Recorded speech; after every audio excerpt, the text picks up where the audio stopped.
Entendes o que estás lendo? O podcast que te leva através das páginas da Bíblia. Livro por livro.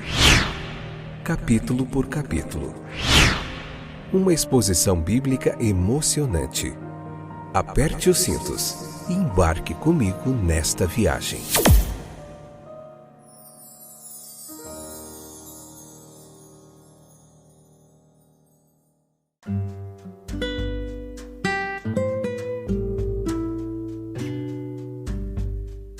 Olá, meus queridos companheiros de viagem através das páginas da Bíblia. Eu sou o Fábio, estou de volta para a gente continuar a nossa jornada fantástica, onde nós se debruçamos sobre o texto bíblico para aprender mais da palavra de Deus. Deixa eu ver onde que eu parei aqui. A gente parou em Deuteronômio, capítulo 20, parte 1. Joia demais! Como vai você? Tudo bem? Que a bênção de Deus esteja sobre a sua vida. Que essa palavra te abençoe, te transforme, te edifique. Esse é o nosso propósito.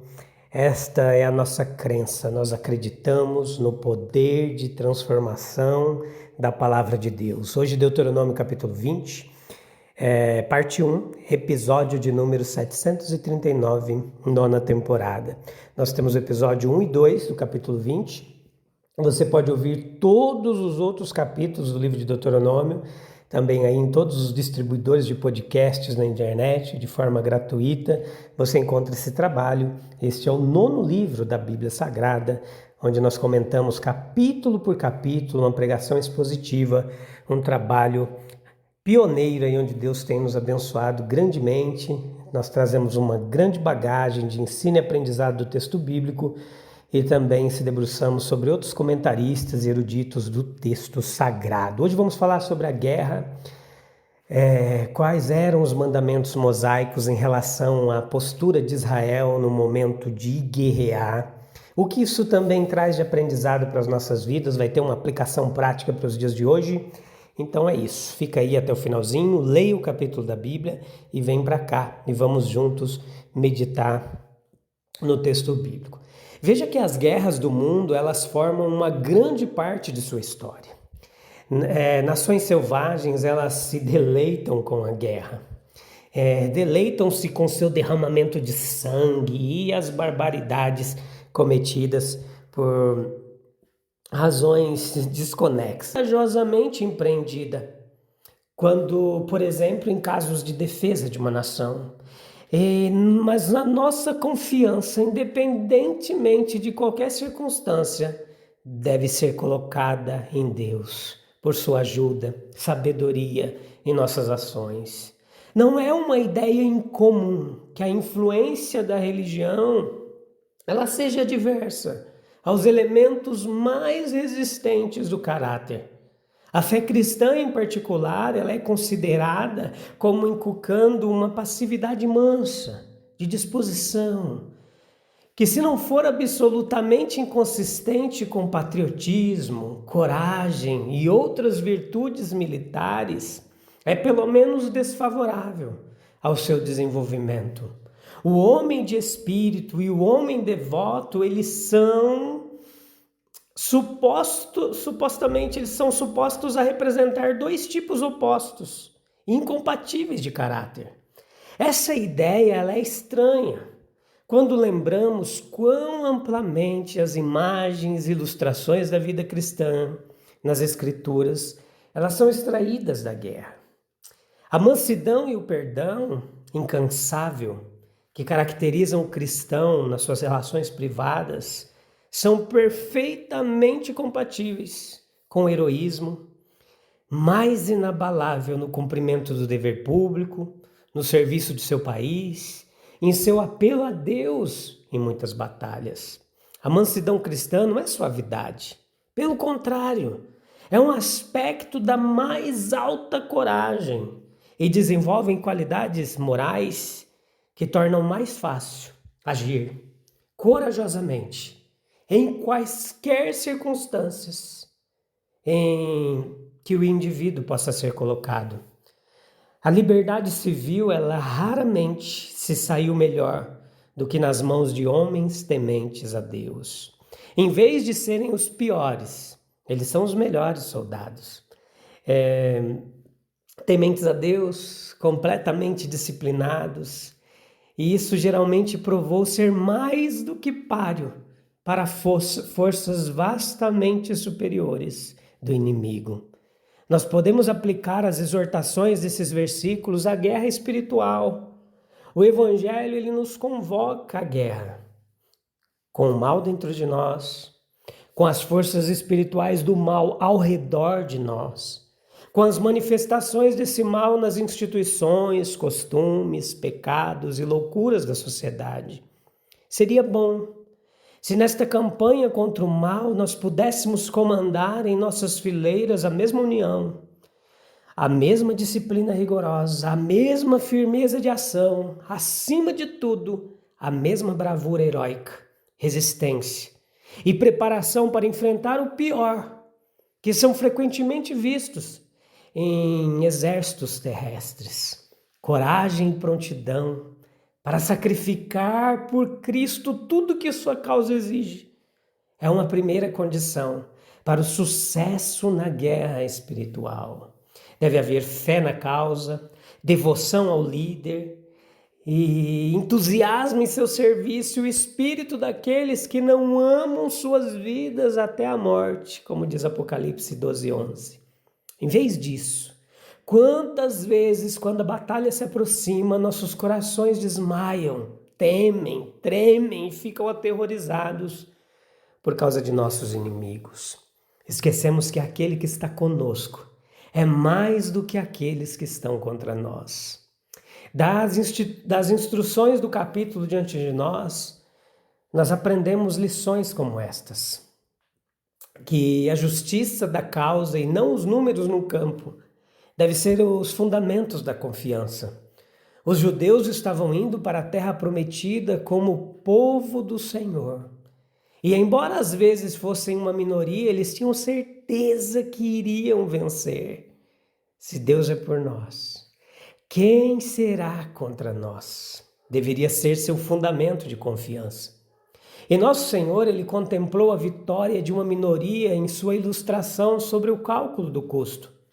Ou qual rei, indo fazer guerra contra outro rei, não se assenta primeiro e consulta com 10.000? Pode sair ao encontro do que vem contra ele com 20.000. Lucas 14:31. Uma boa causa, como um bom rei, vale 10.000 soldados, segundo Samuel 18:3. O grande pecado de Davi foi confiar em números e não em Deus, segundo Samuel 24:2. Esses são alguns exemplos bíblicos e referências a respeito de soldados e guerras. O sacerdote ele deveria fazer uma oração antes da batalha, o que o texto nos ensina, mostrando que eles iriam lutar as batalhas do Senhor e que ele estaria com eles, versículos 2-4. Os mais depravados, eles sentem de alguma forma no tremendo jogo da guerra que estão apelando ao Deus das batalhas e deveriam pelo menos reconhecê-lo ao entrar na disputa. A provisão é feita aqui para a dispensa para a casa daqueles que estão preocupados com uma casa nova, versículo 5, ou com um vinhedo recém-adquirido, versículo 6, com uma esposa prometida, versículo 7, e também para a dispensa daqueles que são fracos de coração, versículo 8.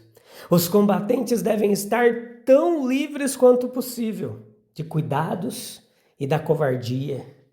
Nas conquistas comuns, propostas pacíficas são primeiramente tentadas, versículos 10-15. Se estas forem bem aceitas, muito bem. Se não, então a conquista será ainda mais segura, por ter mostrado a consideração preliminar. Isto era para regular qualquer conquista, e será ainda mais segura, por ter mostrado a consideração preliminar. Isso era para regular qualquer conquista estrangeira a qual eles pudessem ser forçados. Quando a vitória fosse conquistada, a população masculina, então, ela seria passada à espada, porque eles tinham perdido suas vidas ao rejeitar as propostas pacíficas, Mas quantas mulheres, crianças e propriedades seriam despojos, presas dos invasores? Por suas idolatrias abomináveis, os moradores de Canaã perderam todo o direito à vida. E sua existência continuada, ela teria sido apenas uma armadilha para Israel. Crianças e mulheres, bem como homens adultos, deveriam ser incluídos na desolação.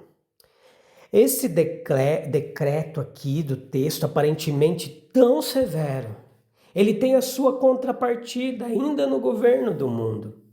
As destruições da guerra, elas devem ser mantidas dentro dos limites mais estreitos possíveis. Essa parece ser a lição neste arranjo sobre a proteção de árvores frutíferas no cerco. Versículos 19 e 20.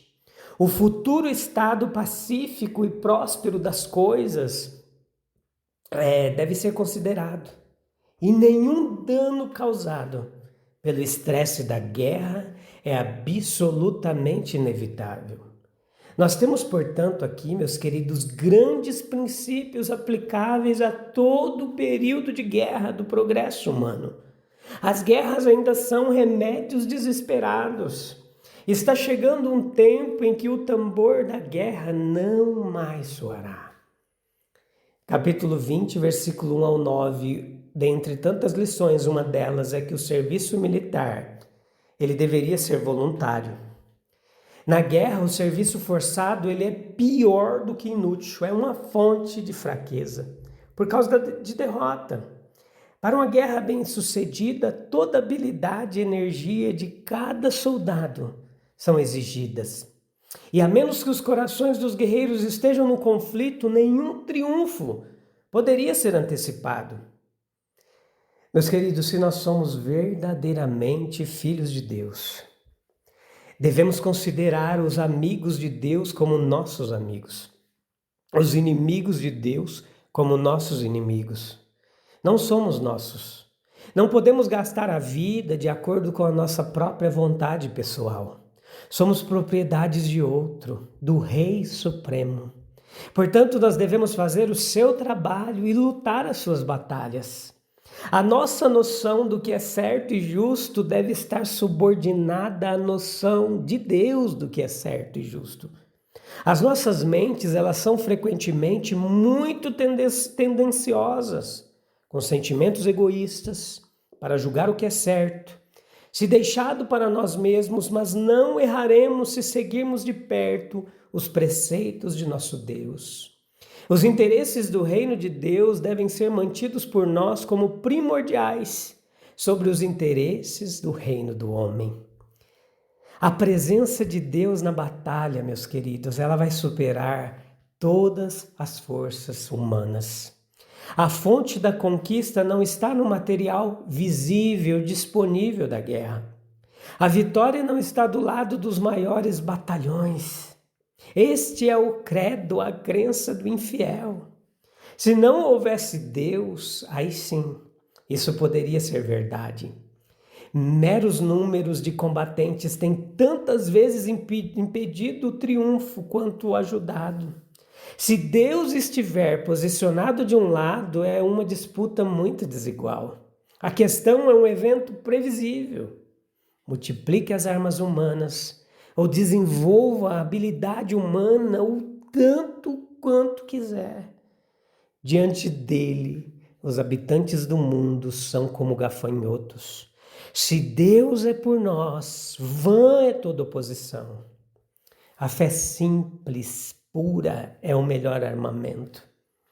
O verdadeiro sacerdote, ele não emprestará descuidadamente sua sanção a nenhum empreendimento de guerra, nem reterá sua bênção de uma disputa justa. Em virtude de seu ofício, conforme o texto nos ensina, ele é o mensageiro de Deus para a corte real, bem como para o povo. Se alguma vez o sacerdote do santuário deveria ser consultado, era quando a guerra estava em eminência. Não é tarefa do sacerdote iniciar a guerra, mas se a guerra se torna um dever, a tarefa do sacerdote era encorajar os eleitos de Deus. O verdadeiro sacerdote, ele estava em estreito acordo com Deus. O coração de Deus bate dentro de seu coração e a vontade de Deus encontra resposta imediata nele. Portanto, a voz do sacerdote, ela era o expoente humano do pensamento de Deus. A força de Deus, ela é transmitida por meio de insinuações aos guerreiros, pois ele falava com autoridade justa. A menos que a mente, o coração e a alma do soldado estejam no conflito, é melhor que ele permaneça ao lado da lareira em sua casa.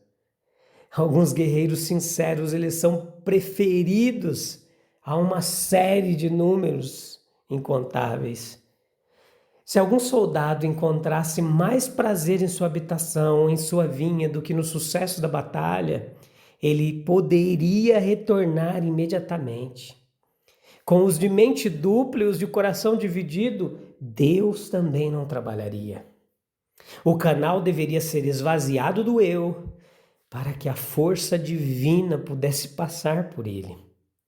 Nós não devemos concluir que Deus prefere aos poucos aos muitos, não é essa a questão. Mas ele terá o tipo certo de agentes ou não trabalhará por meio deles. O homem sedento, ele não prefere uma gota de água a 10, mas ele prefere uma gota de água saudável e um galão de uma bebida venenosa.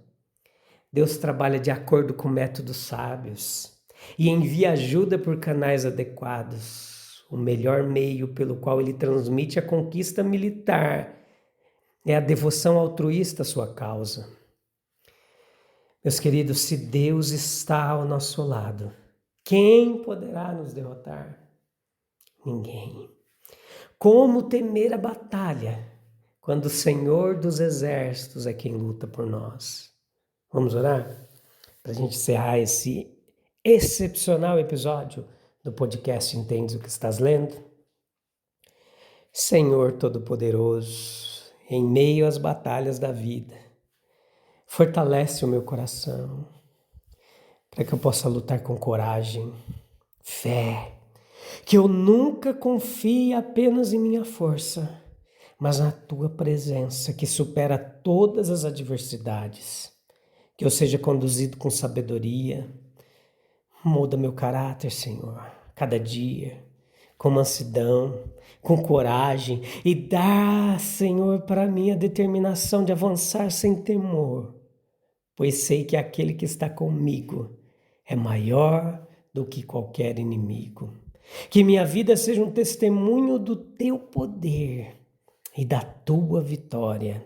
Amém, amém e amém. Em qual batalha você está inserido, meu querido, minha querida ouvinte? O Senhor dos Exércitos está conosco. Se a sua batalha é justa, confie na justiça dele.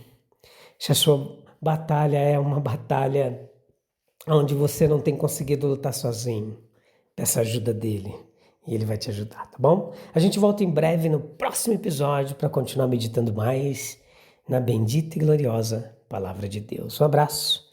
Até breve, Deus abençoe. Tchau, tchau.